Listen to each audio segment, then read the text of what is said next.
Frequency Podcast Network. Stories that matter, podcasts that resonate. He's in the building!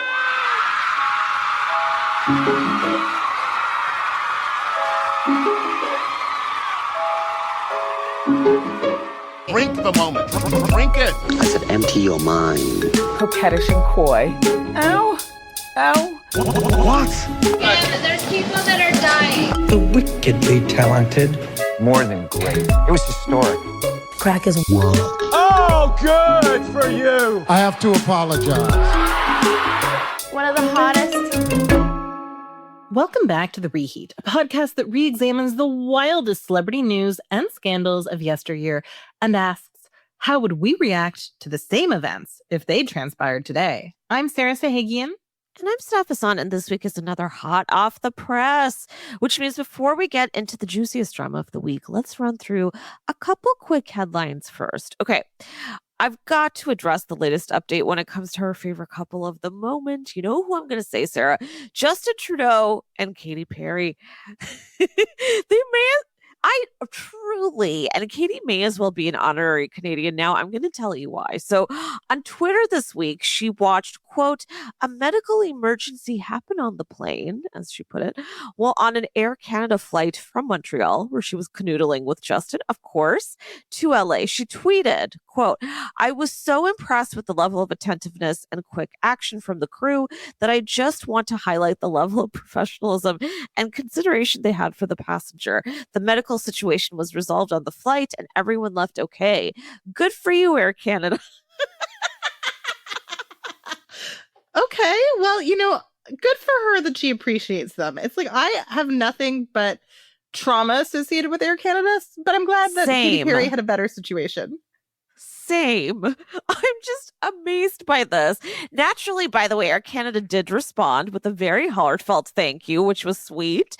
I'm starting to wonder, Sarah, if once you go Canadian and, you go real deep, maybe you don't go back, because I'm thinking of course, Hailey Bieber, who went from Shawn Mendes to Justin Bieber, Selena Gomez, who went from Justin Bieber to The Weeknd and then back again. Yeah, that's true. That's true. Our Canadian boy is just nicer. I mean, but you do have to make the move to America for tax purposes. That's what they all do. There you go. There you go. There's a sacrifice there. Well, I love that Katie is so appreciative of air flight. How lovely. How lovely. She's so into Canada. You know what? I hate Air Canada until you force me to travel another airline. And then I'm like, what is this? Take me back to Air Canada. So you're right, Katy Perry. We sometimes don't appreciate what we have. And Air Canada, it's pretty good for modern air travel. Yeah, there you go. Pretty good. Air Canada, if you want to sponsor us, we're available anytime. Exactly, we are.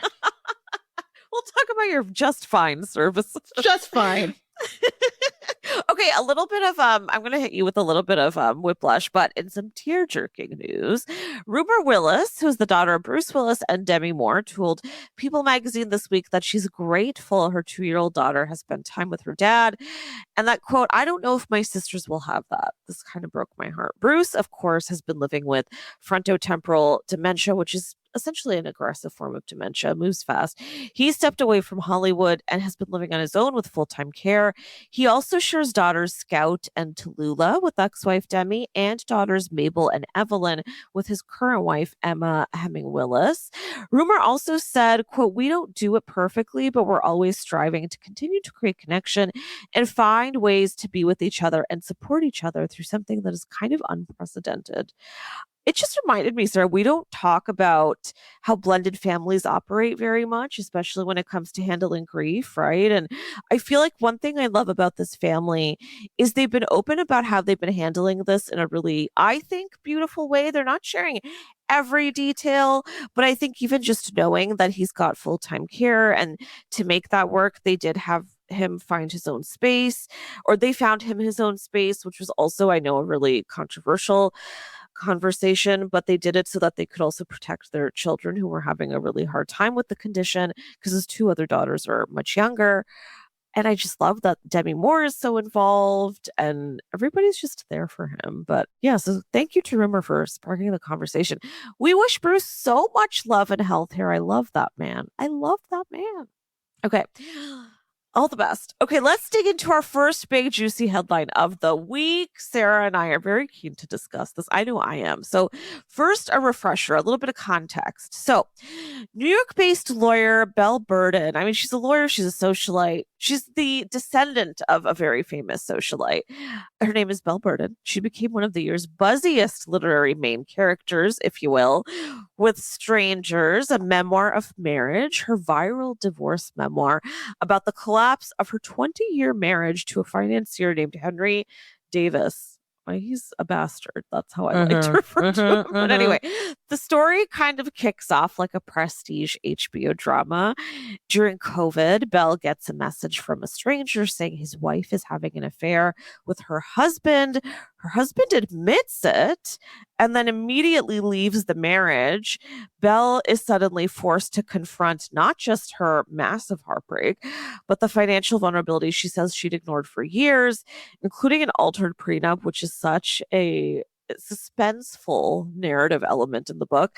The homes that she bought with her trust fund money, but put in both their names, and the cost of raising their kids alone, who honestly he essentially abandoned.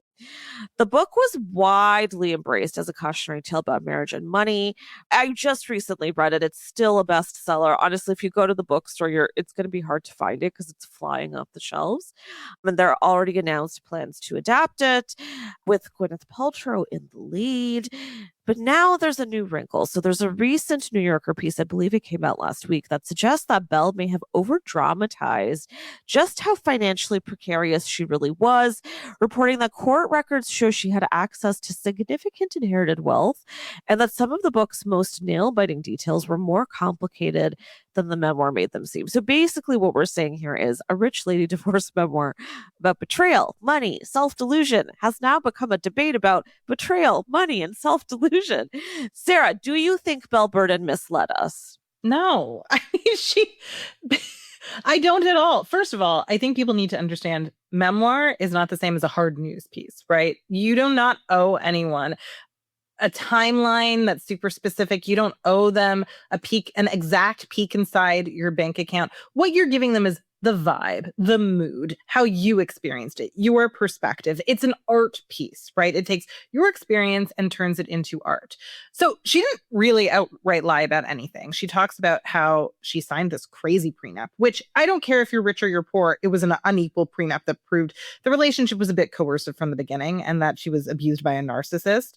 The prenup, for those who haven't read the book, basically said that all of their residences would be co-owned, as is normal in marriage, but that all the money he made from his very lucrative career, if they got divorced, would be only his. So she was out there buying Tribeca apartments, buying estates in Cape Cod, paying for all sorts of things, using her trust fund to do so, while he amassed an 8-figure fortune that he didn't have to share with her. And when they got divorced, rather than him just saying, you know what, I've got plenty of money, for a long time, it seemed like he was going to force her to sell those houses to buy him out. Now, people have said since, okay, it turned out that when she got married, she had a net worth of around $60 million. She still has a significant net worth.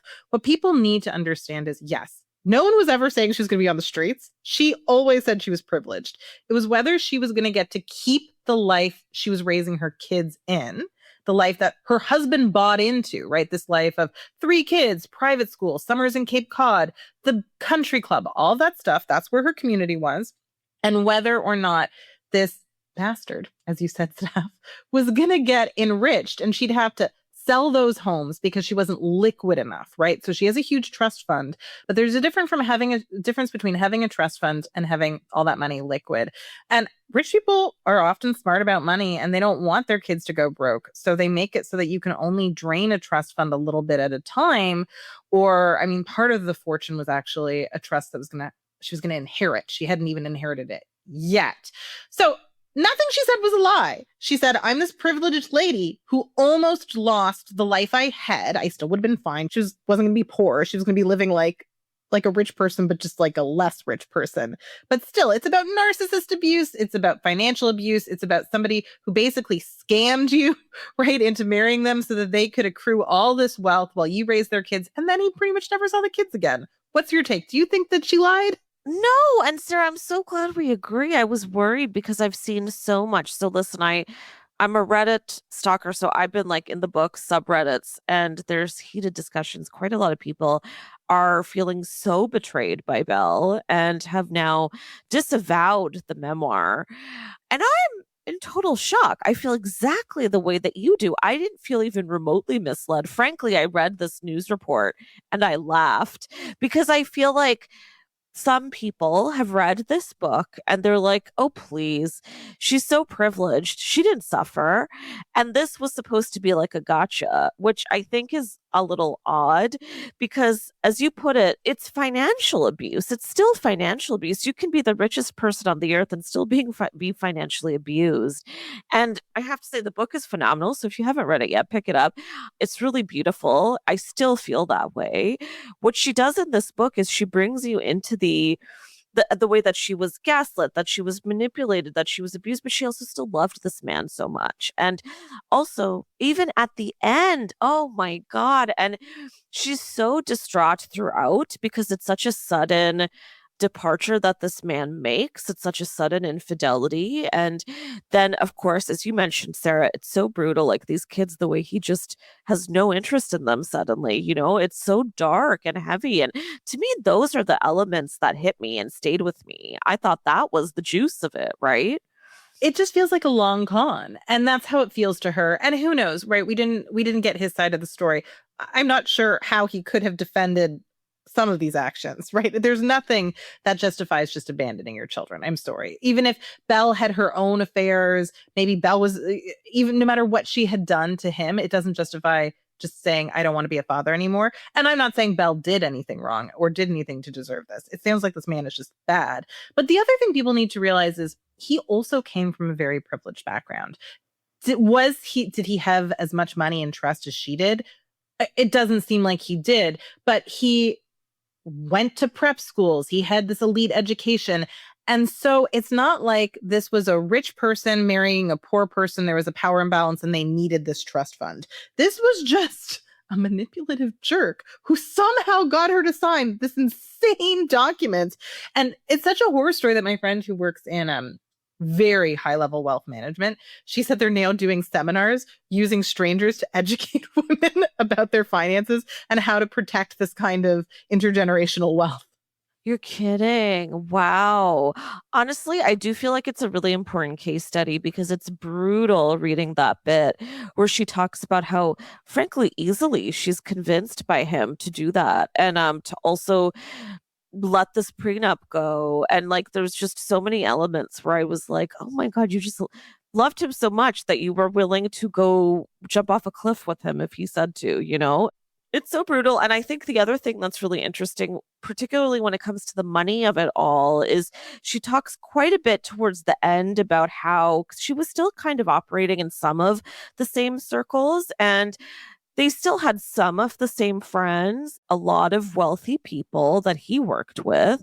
And she described how a lot of these men, of course, were very much still on his side and felt like she was the one who destroyed him and betrayed him. And a lot of that was due to the money. Like they were basically saying like, don't go so hard on him. Don't take everything he's got. Like he's this really guilty party, the sad party, that we have to protect financially. But he spent so much of their marriage and relationship and his fatherhood making so much money, guys. Like this is a very wealthy individual. Sarah, I don't know if you felt this way, but she describes these times when she was really struggling at home because they had, I believe, 3 children. They were all, I think, toddlers for one period.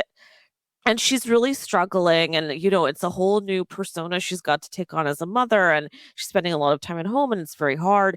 He's not helping at all because he's doing insane hours at the office. Like there were times when he would supposedly sleep at the office.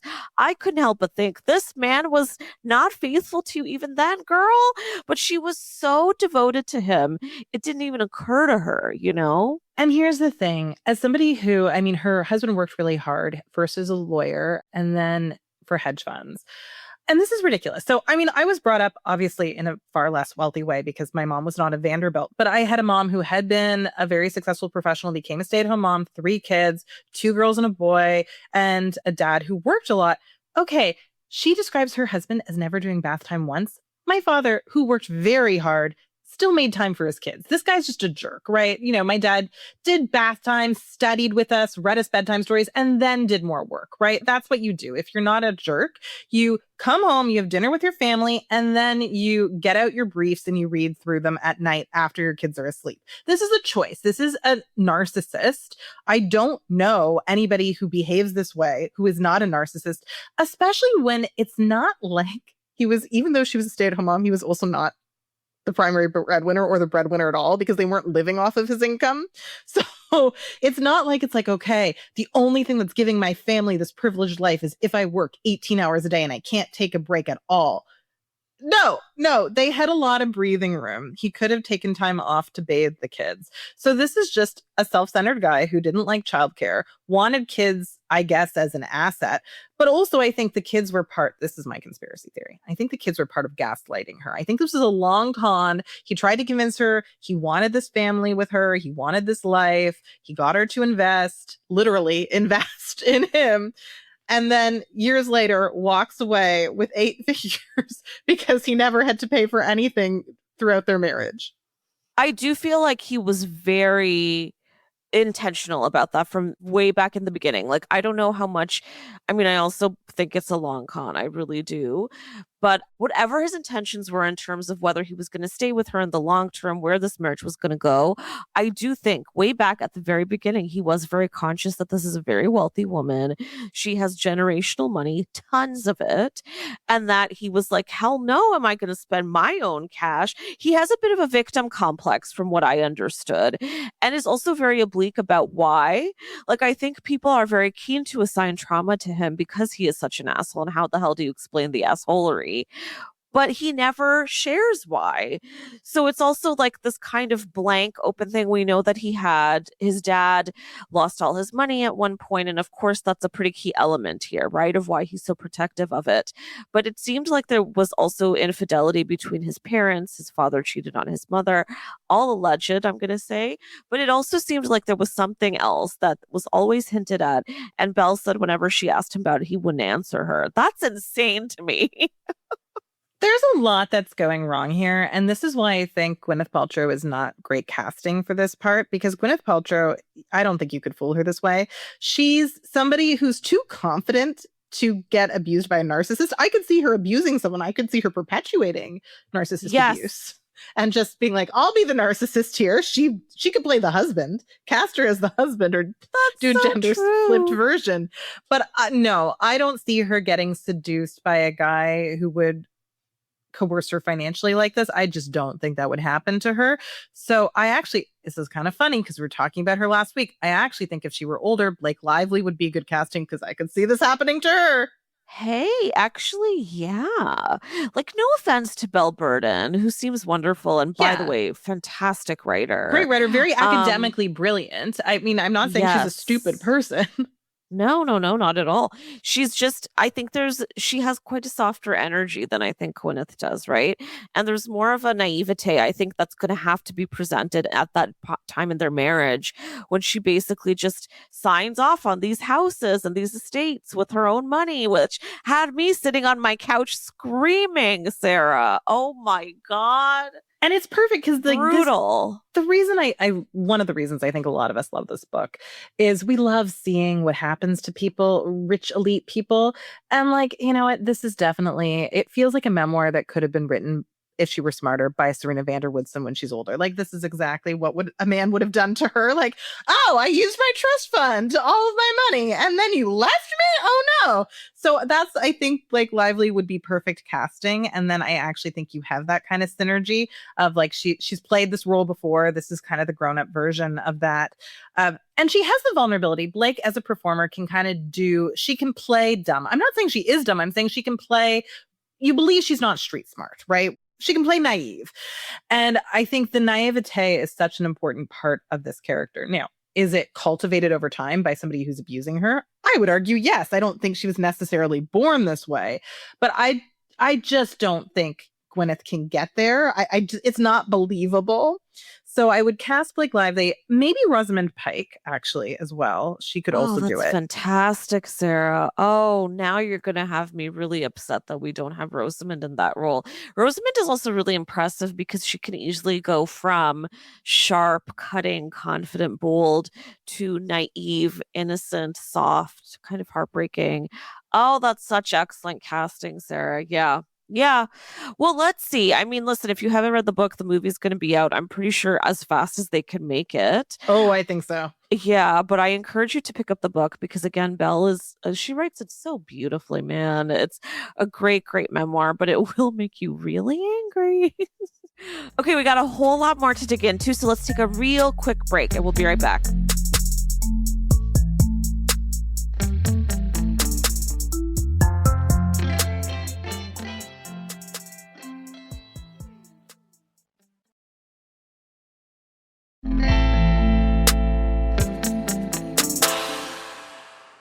And we're back. Okay, on to something a little more fun. So Taylor Swift's wedding guest list is a topic that Sarah and I are very keen to discuss. Okay, according to the current swirl of rumors, Taylor and Travis Kelce are supposedly getting married on July 3rd. I have to assume that cannot possibly be true. For the media to know the date, I don't know. Then again, these two are clearly going to brand up as much as they can and use this as a very big media moment. So who knows? The alleged guest list is exactly the kind of A-list friendship constellation Swifties love to decode. So, again, allegedly, because we don't know the actual guest list, but the rumors are that Selena Gomez and Benny Blanco will be there, which I'm sure is true. Gigi and Bella Hadid also most likely, plus possible royal adjacent chaos. After Prince William recently dodged a question about attending while confirming his kids are Swifties. To me, that sounds like they definitely got an invite at the very least, because God knows Taylor wants the most sparkly, bold-faced name attendance list, right?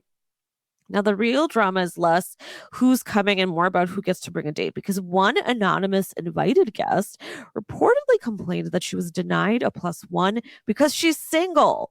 The Guardian framed the whole thing as a wedding etiquette morality play, basically asking, if Taylor Swift can't control the guest list at her own wedding, who among us can? So now, a wedding that hasn't even happened yet has somehow become a referendum on celebrity friendship tiers, +1 politics. Also, Blake Lively's, because, you know, we love that girl. We're going to keep on going back. Everything goes back to Gossip Girl.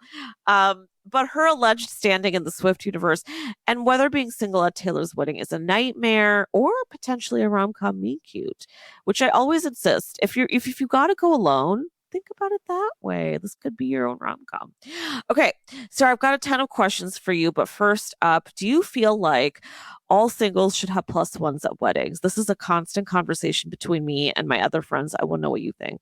Okay, so it depends on so many factors, in my opinion. Okay, so here's the thing. I think that if you are not giving +1s to singles, then what you have to do is be really smart about the singles table. I use the singles table at my wedding to set people up, right? I was like, this guy's super eligible. He's great. You'll love him.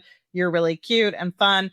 I was playing matchmaker, right? And a lot of my friends were into that. If you let people know, like, I'm going to put you with some eligible people, like, people were into that. So let people know what your thought process is and why you want to do this. But I have to say, at my own wedding, some people brought people, including some of my relatives, brought people who are no longer in their lives. So it's kind of like, you know, the How I Met Your Mother, Who's That Bitch thing, where like you point at wedding pictures. It's like, who'd you bring? Who'd you bring? Who is this person who's in my wedding pictures? Right. And is in my memories of my wedding. So I do get it, especially if you're trying to keep the event secure. And does Taylor Swift trust this person you've been dating for 2 weeks? Does she know them? Right? Because there is basically a bounty on this wedding, right? People want to know where it is. The photographers or the paparazzi are going to show up. They're going to destroy everything if they can, just to get all of the pictures that they can sell. So I understand where she's coming from. If you're having a big wedding and you have the money to pay for people to have a +1, I think it's a nice thing. But also, like, maybe just tell your friends that you have someone you want them to meet, which is what I did, and then get people to buy in. Get them to buy in. What do you think? That's such a great way to do it. I love that idea. As a person who's often single, I have to say, I feel we deserve a +1, especially if, I'll say this, especially if there's not other people that I know at the wedding, right? Like I recently went to a friend's wedding. I didn't have a plus one. She would have given it to me. I didn't have anyone I even wanted to bring because all my friends were going to be there. And I was like, I'm good. I'm set. But I've definitely been to other weddings where I didn't know a soul. And I remember one wedding I went to where I was the only single person and the only one who didn't know anybody there. And I was like, oh my God, I want to leave ASAP. I'm so uncomfy. Now, I know you got to remember when you go to a wedding, it's not about you. However, weddings are long. Weddings are long and they're not my favorite event. So I always say, listen, if you can give a plus one, give a plus one. It's just the nice thing to do. But I do agree that the picture problem is a big problem. You don't want people in that photo that are going to be gone in even maybe a few weeks, or maybe are not even present after tonight. So I do understand that. I think it's a tough predicament. I have a friend who's very passionate about this, and she always says, because I'll say like, okay, well, what if they say they can't afford all these plus ones, which is also, I understand, something I understand. And she's like, well, then you're throwing a wedding that you can't afford. And I'm like, okay, I get that. But I understand that some cuts have to be made, right? There's got to be compromises somewhere. I like your approach, Sarah. I like the idea of doing a bit of matchmaking, explaining it, maybe being very explanatory about why this person can't bring a plus one. What is the reason? Like, yeah, maybe I can't afford the extra plate or, whatever. But yeah, it's a sensitive issue. I'm fascinated by it being at Taylor's wedding where I feel like she can definitely afford a plus one. Well, here's why, because some venues have caps. So my issue at my wedding was that we were capped at 150 people at the venue. You couldn't have more. I tried to break that rule. But the wedding planner caught me. She definitely this woman was strict. She was good at her job. Love that. Good at her job. Yeah. Knew what she was doing. Only good things to say. But listen, sometimes there are strict caps on how many people for like fire safety reasons can be in a certain venue. And if she's going for a more vintagey venue, right, a lot of legacy venues that have been around for a long time are a bit smaller.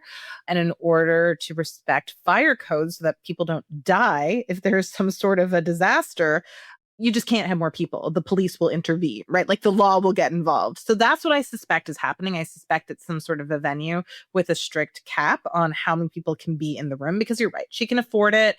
But also, as I mentioned earlier, I think she's got some concerns about privacy. And I do get that. I don't think she's being paranoid, right? I get her privacy concerns. And so, yeah, can you bring your boyfriend of 6 months? Sure. Can you bring your boyfriend of 2 weeks? Hell no. Yeah, it's very much a normal person thing. Although I also get sitting there having no plus one, but noticing fucking Prince William is running around, and it's like, God, does she even know this man? So I get it, but we got to remember Taylor thinks about optics more than anything else. She does. Hello, this isn't just any woman whose wedding you're potentially going to. I want to talk too about who we think for sure is going to get an invite and who's potentially maybe ousted. So there's Blake, of course, and God knows that's going to be a whole referendum on that friendship, right? That's probably a big question for her. My gut says she will be invited. I also am curious personally about Zoe Kravitz and Harry Styles, because Harry is Taylor's ex, but Zoe is in her friendship constellation. So I think that'll be fascinating. And as we know, Zoe and Harry are now, I believe, allegedly engaged. I don't know if they officially confirmed it, but well, she's got a ring. She's got a big, big, big ring. Well, what do you think about this? Because does it break girl code that she is with Harry? I'm assuming Taylor gave Zoe her blessing because they're quite close, Probably. right? So I'm assuming that it's okay. Like, it's a little weird for Travis more than for Taylor for Harry to be there, right? I feel like for him, it's a little weird. At this point, it's water under the bridge. She wrote a hit song about him. It's everyone's favorite. Styles a great song. I will say. Great song. Yeah. She won the breakup. If anyone won it, like if it's a competition, I would say with that song, she won the breakup. She's marrying the man she always wanted to marry. She didn't want to marry a Brit. She wanted to marry the prom king. She gets the prom king now, right? She gets the football player. So I feel like true. I actually had a friend who had a plan. She ended up getting City Hall married, but she always said if she had a big wedding, what she was going to do is invite all of her exes, because she'd be like, this is what you're missing, right? She wanted to rub it in their faces. And you know what? I feel like fair enough. Why not? If you are so confident and in where you ended up, that's great. So if anything, Taylor might enjoy it. Like, I'm so evolved that it doesn't even hurt me that you are here. That's how great my life is. I do feel like she is that exact type of woman, 100%. Like, I can also see her inviting all of the Jonas brothers and their women. Yes. I'll be surprised if they're not there, right? I can also see her inviting all of her ex-friends. I'm sure Demi Lovato will be there, maybe Miley. Because here's the thing, and you guys know I'm not the biggest Taylor fan. However, because I'm going to double down on that right now. But I do feel like she cares a lot about having big names there because it establishes her more as this massive, massive star. It's more in her favor in that sense and financially and whatever else to have someone like Harry Styles there with Zoe Kravitz, right? And also to have them, like, I'm also curious how much they're going to protect this. Are they going to be open about where it is, which means we'll probably get paparazzi shots? Is it going to be like a Kennedy thing where they go fly out in the middle of nowhere, where you can only get to on a tiny little jet that like someone's family owns? You know, what's the deal? Because there's plenty of celebrities who, when they really want to hide their wedding, they can do it. It is doable. I don't feel like she's that type, and I don't think Travis is that type. Maybe I'm a little bit jaded, but I even feel like this union is a little bit for the media. Like, I do think they're genuinely together. I don't think it's a publicity stunt, but I do think maybe it started that way, and I do think they love to brand themselves, and they like to get brand collaborations, and I'm sure most of this wedding is going to be covered for this woman. Like, I just, they're two of a so kind. It matters to have. They're two of a kind. Well said, Sarah. They're aligned. Well said. I agree with you. I think they probably each took the date because they're like, well, if we don't like each other, it's good publicity. And then they liked each other, right? Because I think they are kindred spirits. And you know what? If you can find someone, take a page out of Reese Witherspoon's book, right? Her second husband, Jim Toth, was her agent. Because if you can fall in love with your agent, save the 10%, right? Try, be practical, be pragmatic. And so, find someone who shares your values. That's the most important thing in marriage. You need someone who shares your values. And I have no doubt that Travis Kelce and Taylor Swift share values, even when it comes to getting good value for the wedding and getting sponsorships or having a guest list that does the best things that it could possibly do for your profile and for your legacy. So, I mean, like, I wouldn't put it past him. Do you think Travis Kelce wants to be president? I kind of think he does. Oh, you know what? I think, sure, in the sense that it'll make him really famous. But I think for him, I don't even think it goes beyond that. Like, that man doesn't seem like there's a whole lot of depth there. So I don't know that he even thinks more about it. Like, he'd be very much a Schwarzenegger type of. Yeah, but that's what I was thinking. Campaign. I was like, could he go where Schwarzenegger couldn't go? God, that's incredible. Which reminds me, sir, we got to talk about the Spencer Pratt of it all, but maybe that's for a future Hot Off the Press episode, because that man is running in California and he's doing well.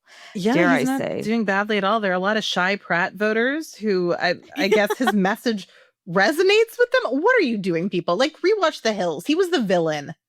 Please, he's been the villain. He knows it too, but he's also someone who knows how to use the media and the press, right? Like, I think very intentionally, he also played the villain because he knew it would do a lot for him and it would make him like a face of the show, of several shows, actually. So I don't know. It's fascinating. I think Taylor's the same way. You know what I'm curious about?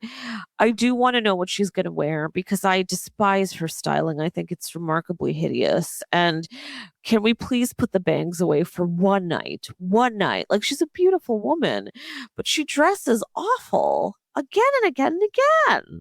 Yeah.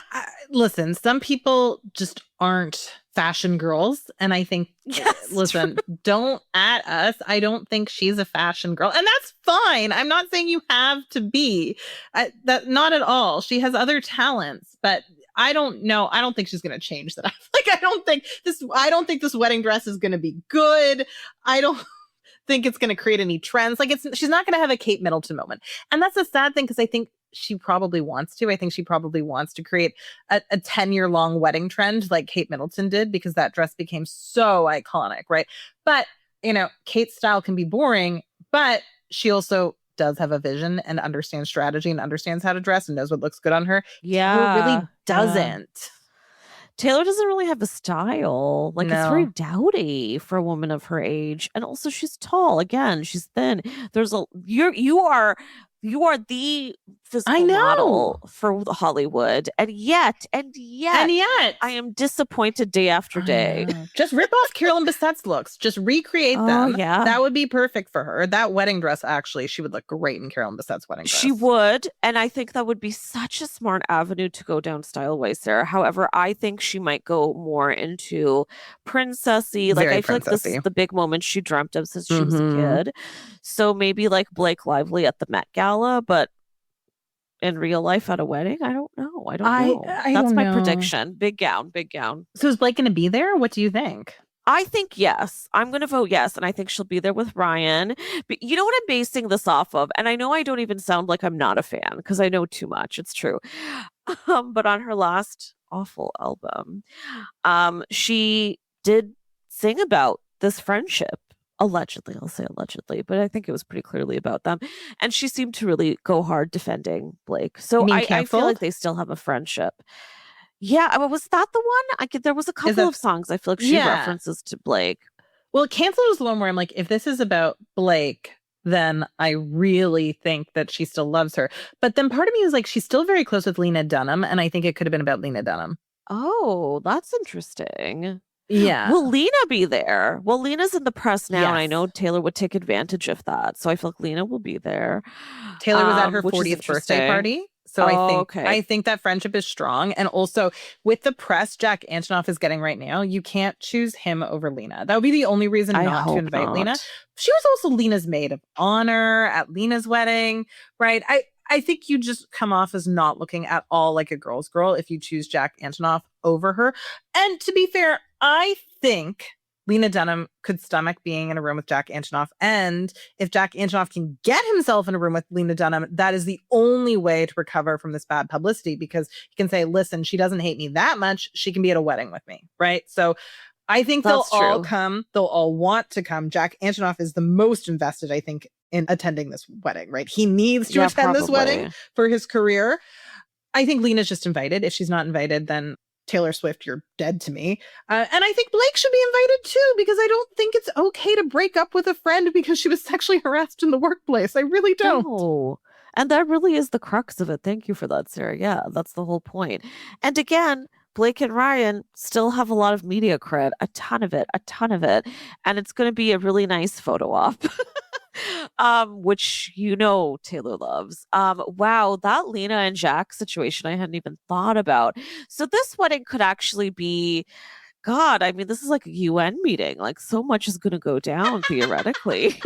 Like, we've got a lot on this. Who would be what? This is our Met Gala, Sarah. It's our Met Gala, but also, like, I love this UN analogy. Like, who's what country? I mean, Taylor's the US. She just is the US. Of course. And so it's probably going to be in New York, this wedding, just like the UN is headquartered in New York for the time being. So who's what country? This is fascinating for me. Oh, this is interesting. I'm really interested in this. I know. We got to sit on this and think this through. I need to develop who's Canada? Who does Taylor want to subsume? Who is Canada? Oh, yeah. Who does she want to subsume? Yeah. Okay. The Hadids, maybe? Oh, yeah. They're Canada. And then, I feel like Blake Lively and Ryan Reynolds would be Mexico, right? Because you have this close relationship. Good. And then suddenly you're distancing yourself, and it's not fair. So that's, okay. All right. We're talking about Kuzma, but all these countries were American celebrities. I'm kind of obsessed. And here, and I'll throw in like the easiest one. Guess who the royals are representing? Themselves. Oh, yeah. Obviously. Yes, themselves. Yeah. Okay. My question for you is she going to have bridesmaids? So my take is I think she will. I think Blake won't be one of them, but I think Blake's kids might be in the wedding. I think they might be the flower girls. Oh, that's clever, Sarah. Mm-hmm. This is feeling so Jessica Mulroney and Meghan Markle exactly. now. Exactly. Oh, that's clever. I think you're so spot on. Yeah, that makes a lot of sense. If it's not, like, it'll be some celebrity children, but I feel like it has to be theirs. And they've got a bunch of daughters, so why not? Oh, that's a fun question because I have to assume it's going to be a tough choice because she's got 100 best friends, right? And they're all famous. Best friends. So God knows. Yeah, exactly. You know what I mean when I say that. Exactly. But she also strikes me as the type who would have 100 bridesmaids. So it could be all of them, honestly. And then like 3 groomsmen. Yes. Well, I mean, he has a lot of teammates though. So I feel like he could probably find enough men to balance it out. I think they will have like 18 bridesmaids, 18 groomsmen, maybe more. Anyone who's ever met Taylor Swift is going to be in this wedding party, and their children, literally. It'll be interesting to see who gets to speak at the wedding, because I think that will say more who gives a speech at the wedding, because you can't have 36 speeches, right? No one would sit through that. I feel like it is going to be a lot of speeches though, but that's a great question. And I wonder if we'll know, you know what? Again, like I'm not a fan, but I do enjoy a celebrity spectacle. So hopefully People gets like some exclusive feature or something, because I'd like to know. That's fascinating. And I feel like her maid of honor will probably be one of her childhood best friends. Abigail. The Swifties will riot. Gotta be Abigail. It's gotta be Abigail. I know Because Abigail. she sold Abigail out so hard in that song where she talked about Abigail losing her virginity and then basically getting ghosted. Oh So God, Abigail has earned this. That's all I have to say. If it's not Abigail, We're rooting I will for you, riot. Abigail. Abigail, We're I only rooting want for good you, things for Abigail. you. Okay, we're going to dedicate this episode to Abigail. And Exactly. guys, don't you worry. We're going to come back to this wedding. We're going to dissect it more because we've got allegedly only like a couple of ish months to go. If it is July 3rd, mark your calendars. Listen, that's the episode, I think. Thank you to all of our gorgeous listeners. We'll be back next week again with a whole brand new episode. You can listen to The Reheat for free on the Seeker app. You can also find the show on the Frequency Podcast Network or wherever you get your podcasts. If you'd like to hear more from me, you can find me on Instagram at Canada Whore. Sarah, where can our listeners find you? Listeners can find me on Instagram/threads at Sahigian Sarah. And if you liked this podcast, one thing you can do is please just open up the app, take the time, rate, review, and subscribe. It helps other listeners find us. It could be your good deed of the day. If you're into daily acts of kindness, it will make us feel so good. And if you would like us to keep growing, another daily act of kindness you could do is to support us on Patreon at patreon.com/thereheat. Got some goods in store for you, but also it just helps us make the show more sustainable. So thank you for listening.